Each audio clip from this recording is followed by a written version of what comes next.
In our observation, there are two teachers in front of the students where they guide the students to do an activity. One of the teachers, Mrs. Rose, prepares visual aids for the students for their morning activity. They also have buttons for the students so they can push it and it will make a sound for the science experiment.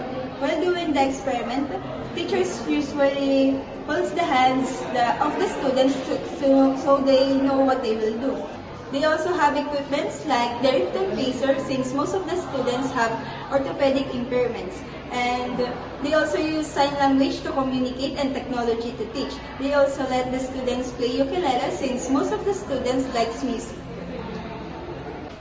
After watching the video and seeing the diversity of the learners inside the classrooms, we came to the following conclusions.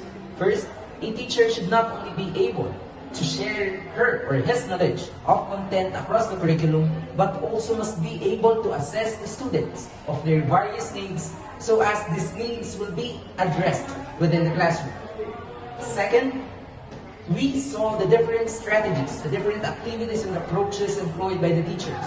This is a proof that a concrete plan of action is necessary to ensure a smooth flow of instruction in the teaching and learning process.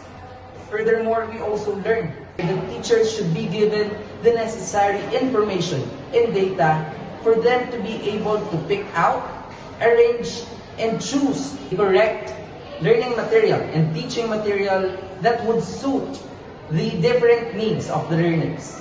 And finally, students, even though they have disabilities or special needs, are all willing to learn and they have the ability to learn.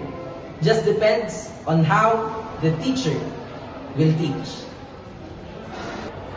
As we've watched the video of Mrs. Rose and her assistant, we've noticed that the experiment they do doesn't seem to work according to plan. And with that, we would like to recommend that if we are going to create a activity, we should make it doable and will work in the real learning scenario.